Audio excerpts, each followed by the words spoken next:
post as always. Okay, looks like we're live. Okay, looks like we're live and up and running. I'm gonna try to get a little bit early just so this thing actually starts at 1. Make it a little bit better. All right, go over here.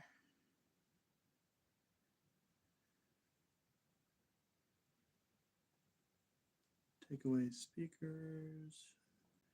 Today is U for what? What is U for?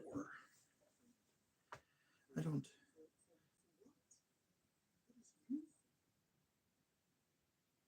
That is so weird. Okay, cool. What is U for? Welcome all. I can see anyone that might be coming on and saying hi. All right, U V W X Y Z. After today,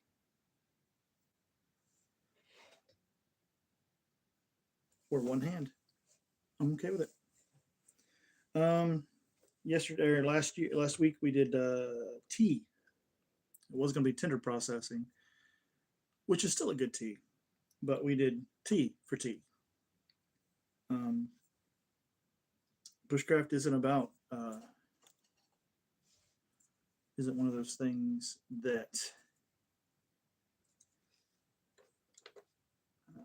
it's all about the hard life of survival in the wilderness.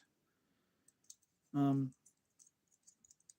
lot of the skills do transfer over, skills and knowledge, because you got to know that those two things are quite different, especially when it comes to, like, you can be knowledgeable all day about swimming, but if you don't know how to make that thing work, have fun when the boat goes under.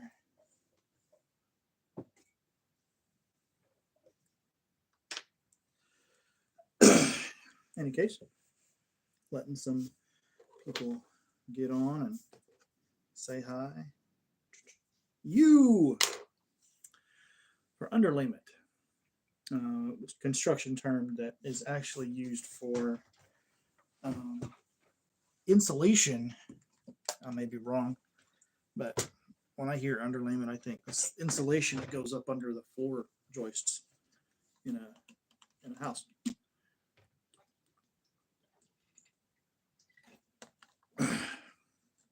But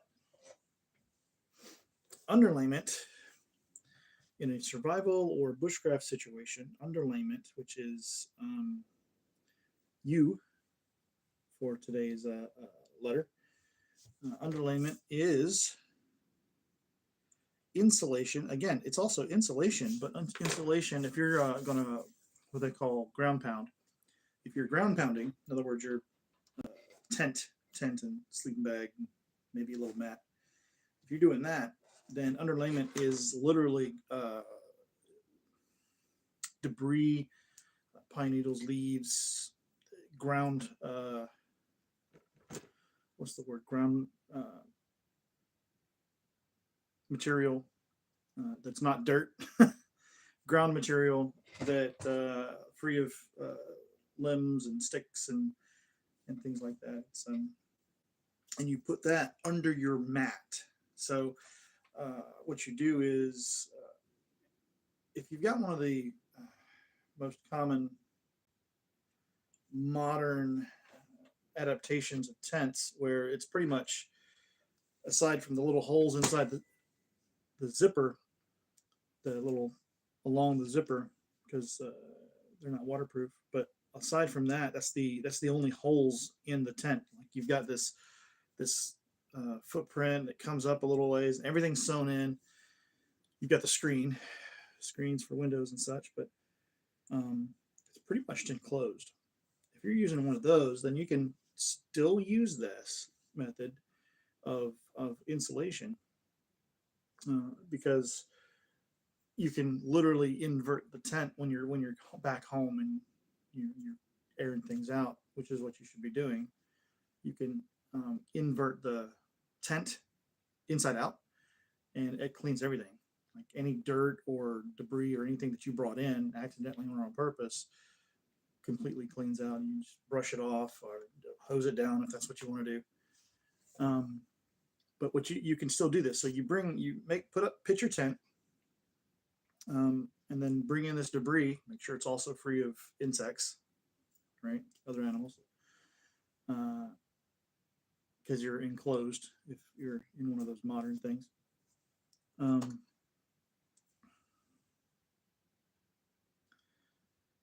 Put that down, and then put your sleeping mat on top of that, your sleeping bag on top of that, and if you're not bringing an air mattress, then you can use underlayment. Another, I don't want to say method, but another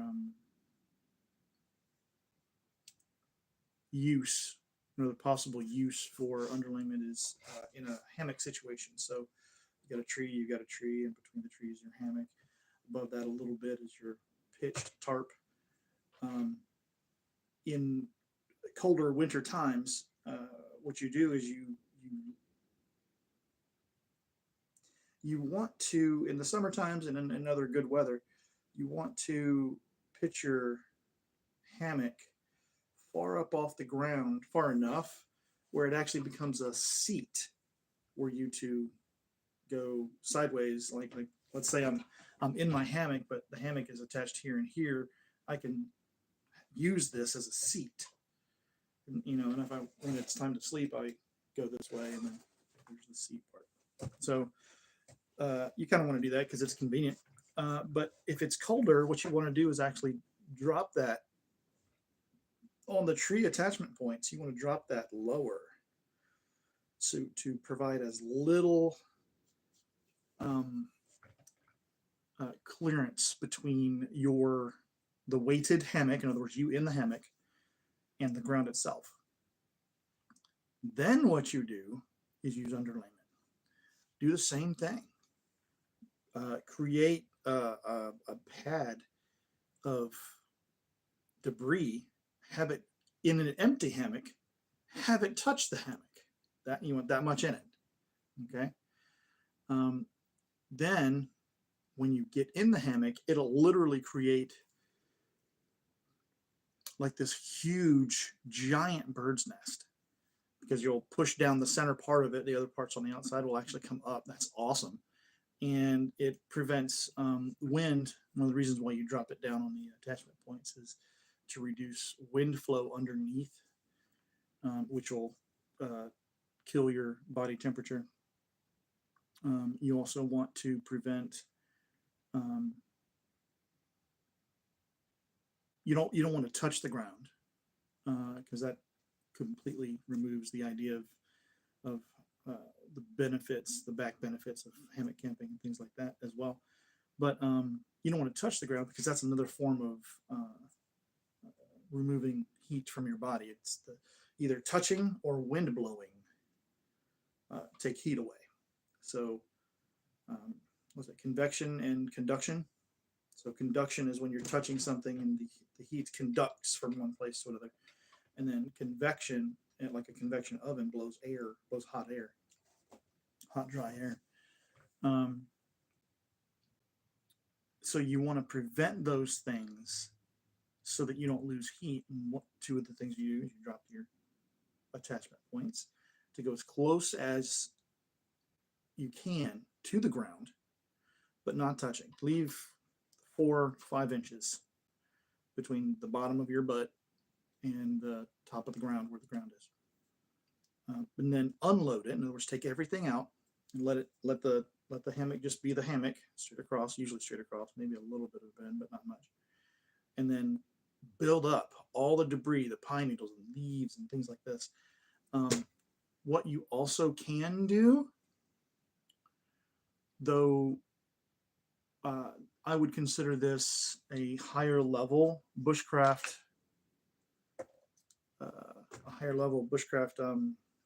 task.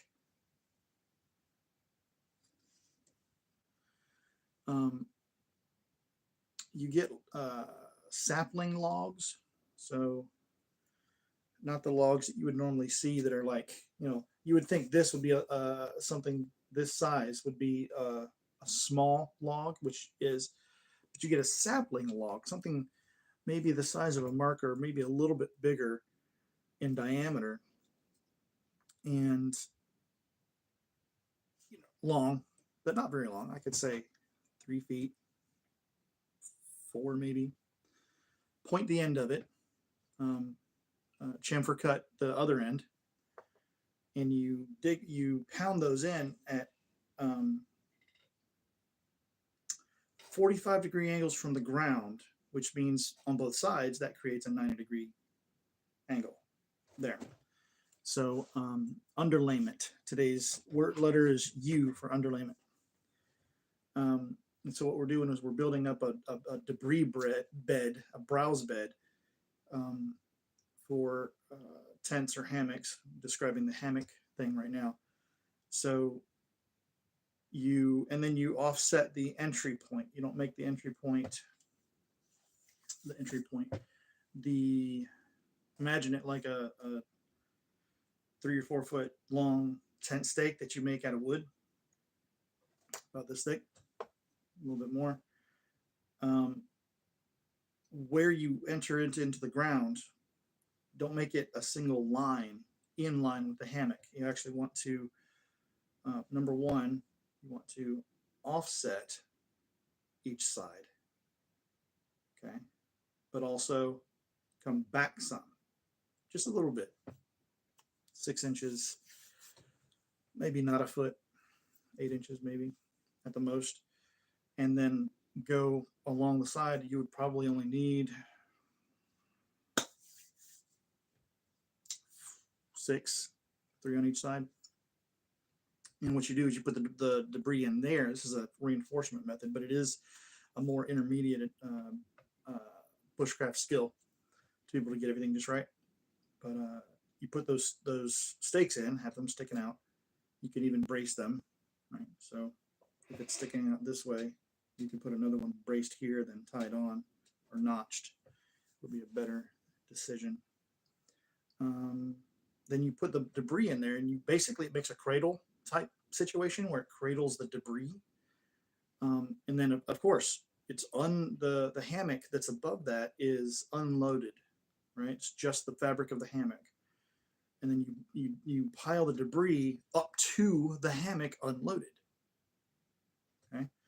Then you put your stuff in the hammock. So the way I do mine is I'll put my sleeping pad in the hammock.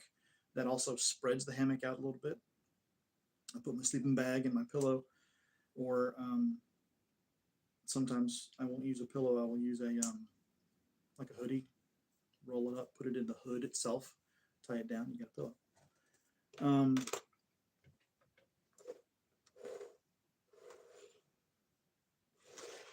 My pen is magnetic.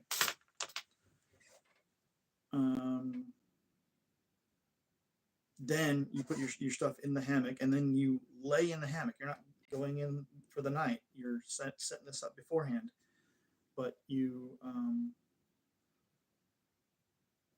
get in the hammock and then let your weight weigh it down a little bit. A loaded hammock, right? And that just prepares the debris and the material, pushes it down. Get back up, and then you load it again. Load the under the debris. Do that 2 or 3 times, and once you've done that third time, it's pretty well compacted, and you've got a really nice insulative layer under you to keep you nice and warm. You got your tarp, you got your hammock, and underneath that you've got this cradle of a browse bed that would really, really line things up well. So the knowledge side of this is the know the air. Sorry about that. I don't know if you heard that. You may have, but oh well. I need to take my focus on my phone when that happens. Know the air. This go is related to insulation and layering, but isn't exclusively that. So I say that to say this is underlayment and knowing air and how air works and the how air affects temperature, like knowing how water affects temperature. One of the reasons, um, aside from the fact that the door was big enough for Rose and Jack, laying that aside, he died and she did not because he was in water. So water removes or transfers temperature much more fast than atmosphere or oxygen or nitrogen or everything that's all the stuff that's around us that's not actually water. Um, so knowing how that works and knowing why that works, we know how it works. We know why it works. And the insulative properties of natural materials allows us to use those natural materials as a insulative factor when we go camping in the woods during the more winter times. I'm thinking of winter right now because I'm ready for the burr months. Ready for the burr months. Um, and then sometimes I'll see people post and be like, "Oh, it's deep of January," and they're like, "Oh, where's your love of the Burma? You want the summer now, don't you?" It's like, no, I'm very freaking happy right now. Thank you very much. Um, but Naruto. So could be the same for metal. Rephrase that. What do you mean? What is being the same for metal? Temperature? The temperature transfer? If that's what you're referring to, then yes. Aluminum transfers heat and cold differently than steel, differently than iron. Um, if you have one of the benefits of one of the things that makes insulative materials insulative, like the duck down feather jackets. One of the things that makes them insulative, it's got to be duck, got to come from a duck, and the down, which is temperature, uh, is because the feathers of a duck, the down feathers of a duck, are hollow. That's what makes down feathers insulative. Why it's so really, really, really useful. Um, is the fact that you have these air pockets. That's what makes insulation insulation. So the today's word is underlayment. We're on U as far as the alphabet. I've already done A through T, which last week was supposed to have been tinder processing, which is getting wood ready to catch a light. Um, but I goofed, and during S, which is talking about the importance of dirt time and skills, I actually said tinder process. I've got my notes right here, so I looked at it and I read it out loud. Oh well. So it turned out to be T. I had to change it because of our contest we've got going on. If you're unfamiliar with the contest, we have it in the show notes up in the description. And it is for first aid kit, which no, it's not for first aid kit. It's for this carving kit right here. Knife, hook knife, strop, materials like that. Leather case. Let's see. So we're talking about how natural materials and metal is natural. A lot of people don't get that. People in the bushcraft community that are like, I wanna be more natural, more old school, not realizing that metal itself is a naturally occurring element. So they shun things like metal pots, and they try to make everything on all their food is on a spit or something like that. Little rotational things that's above a fire to heat meat. evenly. Um, so knowing the air, knowing how temperature works, knowing what makes temperature useful, what makes layers, why layers are useful when you get into the colder time frames. I usually teach the two. Let me just go over this real quick. There's a three-layer system that I use. There's a base layer, which is usually a cotton or a linen, a natural material that wicks away moisture. You want to take the moisture away from your body as fast as possible. Insulation is used. Insulation is universal. Insulation is the slowing of temperature transfer, which is why you see these people in the deserts with these lot of clothes on, like all these the wrapped robes. And they're in the desert. It doesn't make sense. Well, it does. It channels airflow, number one, cooling the body, which has sweat on it, and that evaporative cooling is what cools you, helps you cool you down. So insulation works on both directions.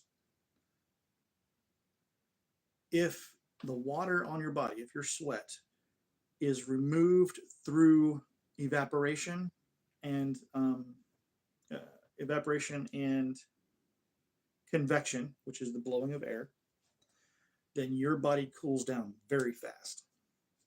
If it's removed through absorption, it absorbs to your skin, the heat transfer doesn't go with it. So that's a weird technical scientific uh, reason why a base layer has to be absorbent. So cotton, linen, things like that. Your mid layer, um, you want it to be something that is very, very high insulative, has high insulative properties. A lot of people in the bushcraft community choose things like wool. Wool is amazing. Wool, and for amazing for both bushcraft and wilderness survival. Wool keeps about 60% of its insulative properties even when wet. There's an old adage in the survival community that says cotton kills. Now, I'm going to add to that saying cotton kills in the cold because cotton doesn't kill in the summertime. Cotton's going to be freaking perfect in the summertime. You wet this thing in the river, put that thing back on. Oh, yeah, you're feeling good for hours. Or at least down here in Georgia, at least half an hour.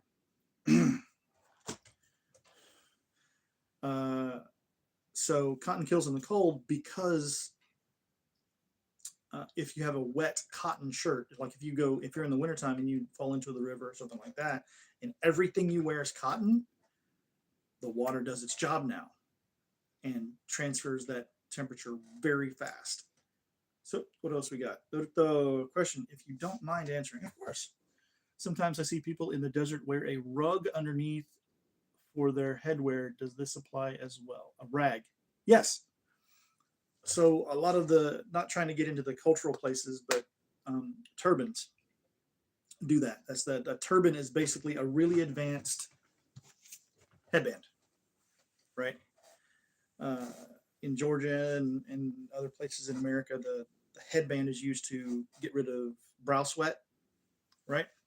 To soak it up there, and so that you're like, especially if you're working or something, you don't want the droplets getting in the way of your eyes and things like this. So a turban is basically a really, really, really advanced version of a headband.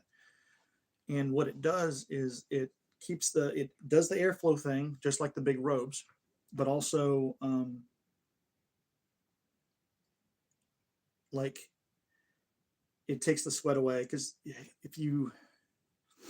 if after a long day you are sweaty, your wife does not want to see you when you come home. So that helps too. But yes, it's the same idea. A turban done in the right way, and there's official ways to make that to put it on. Um, then its purpose is a cooling factor. It not conducts, guides airflow. you turn your head real quick and you get a really good blast of cold air, or not cold air, but air to help you stay cool. Lost my place. Oh, middle layer is wool, oftentimes, and the wool will keeps 60% of its insulative properties even when wet. If you fall into the river and you only thing you have is cotton, then your core temperature will drop and you are in danger of hypothermia, gangrene, all of that. If, on the other hand, your base layer can still be cotton, but your mid layer is wool, you can drop into that same river with the same temperature outside, and you will continue to be you will be less warm because 60%, but you'll continue to be much more warm than normal. And then the last layer, so the base layer is absorbent, the mid layer is insulative, and the outer layer is protective. So tightly woven jackets, canvas jackets, and those can be cotton as well, as long as it's strong, thick, heavy duty, a heavy weave of cotton, of whatever, of canvas, because canvas doesn't have to be cotton. It can be nylon or whatever. But like the Wolverine and there's another brand that has these really big jackets, but really tight weave. They're for construction, because they're just, if it's the dead of winter, cold as it can be, and you have those 3 layers on, you can run through the woods and go through thorn bushes and branches and stuff are not going to hurt you because you've got the protective layer. You're going to stay warm because of the insulative layer. And I actually wouldn't suggest you running because if you have that set up, you'll probably overheat, because that setup is really, really, really good. You're actually like another YouTuber did this test, and I like to bring that up. He did the test, and his conclusion was that bushcraft equipment, insulative bushcraft clothing, was not as good as military insulative clothing, because he tested that. What he did is he's a military guy, and he 2 different days, but very same temperatures, very same humidity, because that's a very important part of how and why temperature does things. He was a military guy, so he got in his military gear and he worked out, and he tested himself after he worked out. It was a military workout, and he did the same thing on the other day with the bushcraft gear and all the wool and stuff, and he did the same thing, and he overheated. And he said that's not good. That's true. It's not good to overheat, even in the wintertime, because then you're losing water, you're losing sweat, and it makes it easier to get colder in the wintertime because you're losing that water and that sweat. So he said you don't want a bushcraft stuff because you overheat. And in my world, I'm not doing like I'm not exercising out there. No, I'm out there for my peace of mind, peace of heart, all that stuff. Now there are some physical things, because this is the woods we're talking about. So yeah, you're gonna chop some wood or something like that. But then it's the purpose of layering. If you don't need the protective layer because you're not running through the woods, take that jacket off. If you're still a little warm, take the cotton off. Take both off, put the wool back on. If you're still warm, take the wool off, put the cotton back on. There's and it takes a moment to do. And if you're upset about having to deal with that moment, then you probably shouldn't be in the woods anyway. But taking off on, off on, off on.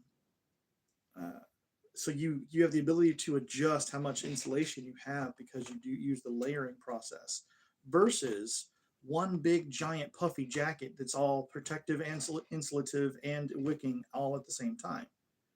That means that's the only thing you can take off. And if it's too hot, which it probably will be, then you'll take it off for 2 seconds and then go, holy crap, that's too cold, and put it right back on. To take it off 2 more seconds later, to put it back on, to take it off, to put it back on, to take it off. It just doesn't make sense. So use this layering process.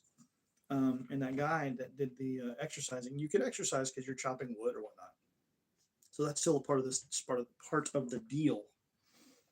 Give me a second, guys. It's time to pause for the cause.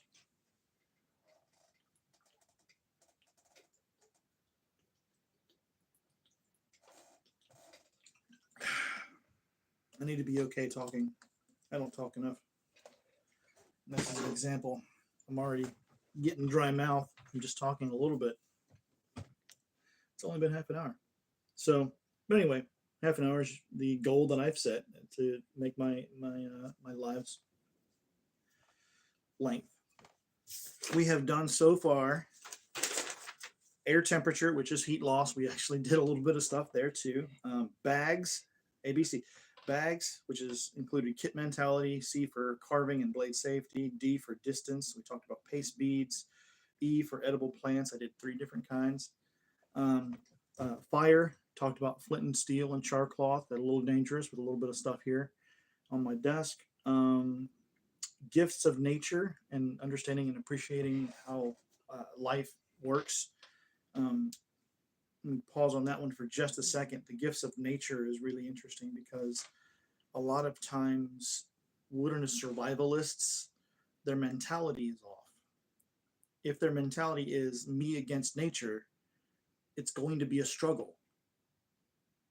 They may still come out alive and survive and all of this stuff that makes it work, makes their version of wilderness survival work. So let me put this, I'm not knocking that, but what I'm saying is if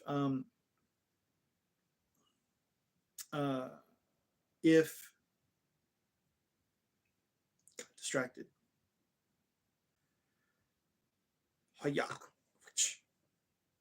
if gifts of nature, if we come at nature, if we come at anything with an enemy mindset, like they mirror back. So if you come at anyone, like you go to a stranger on the street and you're saying, hey, they will be, what? It's the nature of things. And nature does that too. So your mentality should reflect friendship, working with them, working with the laws of nature. If you do it, if you come at it from that point of view, I'm going to answer that question in a second. If we come at it from that point of view, then it works. It works easier. Two people in the same environment with the same weather with the same length of time, and one of them comes at it as an enemy, and the other one comes at him as a friend. The guy in the enemy with the enemy mindset will still survive, may still survive. I'm gonna say he does. But the guy with the friendship mindset will also survive and not need as much medical attention at the end of the situation. That's important. So let me go down this list. I'll answer that question. So we gifts of nature. Then we talked about heat stroke and heat exhaustion. We talked about and how that's important, especially in the summertime. We talked about how the use of iodine for water purification. Purification, not filtering. So filtering is the removal of debris. Purification is the act of making whatever is left non-damaging to the body. So, and to word this just right. And iodine kills things that are alive still after you filter it. Because if you drink iodine by itself, it'll kill you. It's a poison. Journaling, talked about journaling, how that's important for self-care. Knots and knot tying, layering. We actually went over layering. Mental health, nautical knowledge. Talked about stars, compass, and degrees. Opticals, headlamps and monoculars. Pickle juice or pemmican for food. We talked about the quick shelter, the rapid ridge line. We talked about skills and taking time to hone them. Tea, which was last week, and then this one was underlayment browse bed. We're getting we're getting close to the end. Our question is, so is it better to have multiple thin layers, or is 3 the magic number? I'm So 3 isn't the magic number. Here's a cool thing. What happens if you put on 5 cotton shirts? You got a lot of insulation, including the insulation between each shirt, not just the insulation that the cotton fibers themselves make. Yeah, I don't.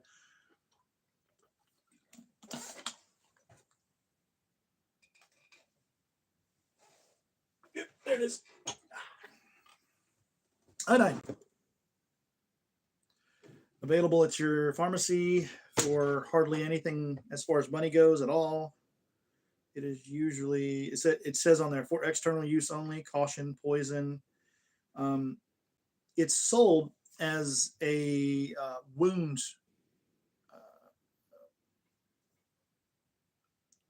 cleaner, not like cleaner, but it's a wound thing. It comes with this little plastic dauber. You daub it on your skin where the wound is, and it kills all the bad stuff. Now the cool thing about that is, it not cool, but I now have a yellowish brown stain on my hand because this does a lot of staining. And it goes away. It actually goes away. It doesn't actually stain and stays there until your dead skin falls off. But it's interesting. Three drops. No. Yeah, 3 drops for something like this. And you push it around, let it set for half an hour. Good to go. It'll discolor the taste as well. Remember that. Just know that it's drinkable. It just may not be palatable. 3 is not the magic number. Imagine putting on 5 cotton shirts. Even to make it easier, make it like a medium, and like 2 mediums, 2 larges, and an extra large. Like, make it make sense, right? That's 5, and you've got a crazy amount of insulation. You can run through the thorn bushes, and the outer layer or 2 might get a couple of rips in it, so you're still protected. It's not about 3 being the magic number. I'm actually, I would say 3 might be the magic number if you use those specific things. So use the idea. The idea is 3 is the it's not the number, it's the purpose. So wicking layer or base layer as your wicking layer as your base layer, you could have 2 of those, that's fine. Insulative layer as your mid layer, 1 or 2 of those, that's fine. Protective layer, which has a very tight weave, 1 or 2 of those, doesn't matter. It's not about the number, it's about the purpose and what each piece of clothing does for you.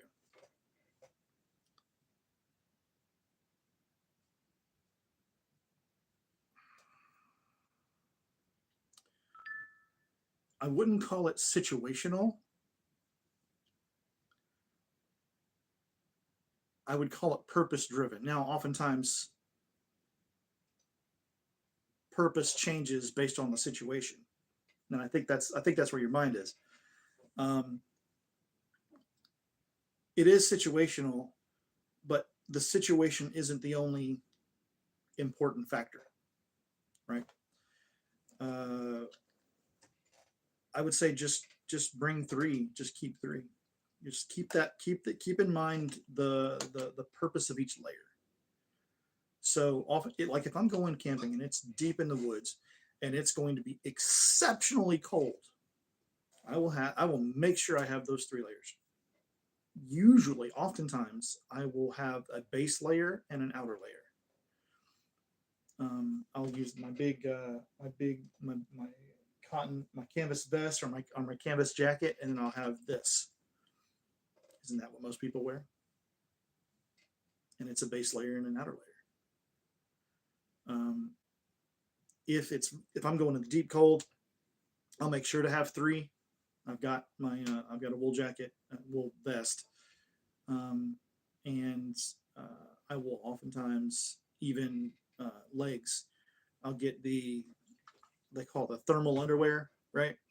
The long underwear that goes down to your ankles. I'll have a running suit or a sweat pants on top of the thermal layer, sweatpants, and then I'll have my either our camo pants or a pair of blue jeans or whatnot. That'll be my outer protective layer. So even your legs. But the biggest part is our core temperature.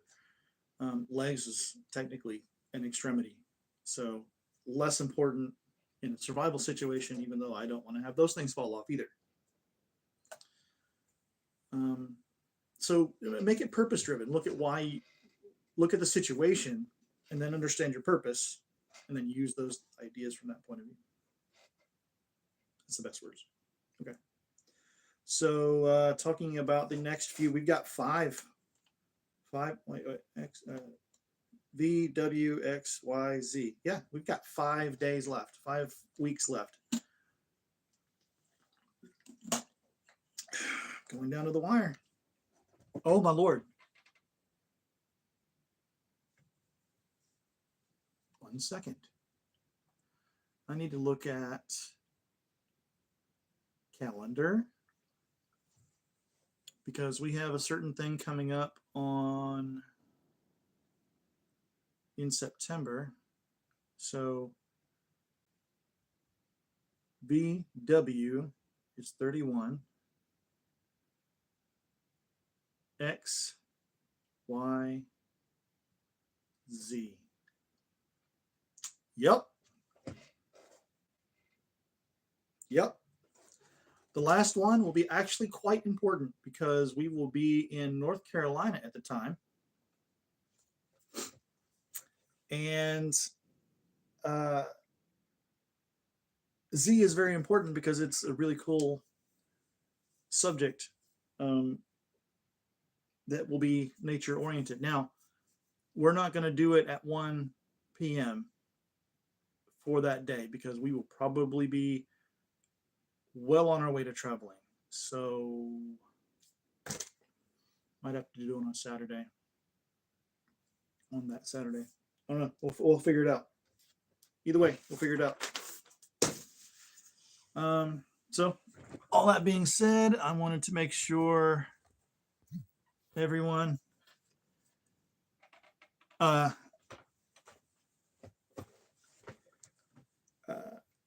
understands my catchphrase, my at the end of the thing phrase, because we're coming at the end of this situation. It's okay. I'm already 45 minutes in now, so that's pretty big. If you missed any of them, go watch them. Not all of them are really fun.